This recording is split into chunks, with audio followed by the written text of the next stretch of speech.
ಮಾಯ ಬಾಳ್ ಪರಿಚಯ ನನಗ ನಮ್ಮಯ್ಯ ನಮ್ಮಯ್ಯ ಹೆಂಗ್ ಪರಿಚಯ ಮತ್ತೆ ಸಣ್ಣ ವಯಸ್ಸಿನ ನಿಮ್ಮ ಮುತ್ತೆ ತಿರ್ಕೊಂಡಲ್ವ ನೀನು ಇದ್ರಾಗ ವರ್ಷದ ತಲೆ ಸಿಗ್ಲಿ ನಿಮ್ಮ ಮುತ್ತೆಂದು ಗೊತ್ತದ ನಮ್ಮ ಮುತ್ತನ್ ಬಗ್ಗೆ ಮುತ್ಯ ನಾ ಮಾಯ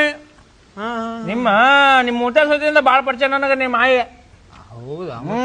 ಹೌದೌದು ಜಾಸ್ತಿ ಹೊಲ್ದಾಗ ಇರ್ತಿಲ್ಲ ನಮ್ಮ ಮಾಯಿ ನಿಮ್ ಹೊಲ ಮುತ್ತೆ ಹೌದು ನಮ್ದೇ ಅದು ಅಷ್ಟು ಆಸ್ತಿ ಐತ ನಮ್ದು ಒಂದ್ 200 ಎಕರೆ ಆಸ್ತಿ ಇತ್ತು ಬಾಳ ಮಂದಿ ಹೆಣ್ಮಕ್ಳಿಗೆ ದಾನ ಮಾಡಿ ನಾನು ಹೆಣ್ಮಕ್ಳಿಗೆ ಈಗ ಕಷ್ಟ ಅಂತ ಬಂದ್ರ ತಿಳ್ಕೊ ಎಲ್ಲ ದಾನ ಮಾಡಿ ಒಬ್ಬೊಬ್ಬರಿಗೆ 1 ಎಕರೆ ಕೊಟ್ಟಿನ ಒಂದ್ 200 ಎಕರೆ ಐತೆ ಆಸ್ತಿ ಈಗ ಒಂದ್ 20 ಎಕರೆ ಉಳ್ದ 180 ಎಕರೆ ಆಸ್ತಿ ದಾನ ಮಾಡಿ ಒಬ್ಬೊಬ್ಬರಿಗೆ ಹೌದಾ 180 ಮಂದಿಗೆ ದಾನ ಮಾಡಿ ಈಗ ಯಾವ ಊರಿಗೆ ಹೋಗ್ತಾವಲ್ಲ ಆ ಊರಾಗ ಒಂದೊಂದು ಸೀದಾ ಡೈರೆಕ್ಟ್ ಗಜಮಾನೆ ಗಜಮ ಅಂದ್ರೆ ಮುತ್ತೆ ನಿನಗ್ ಗೊತ್ತಿಲ್ಲ ನಾವು ಒಂಥರ ಭಾಷೆ ಹೇಳಪ್ಪ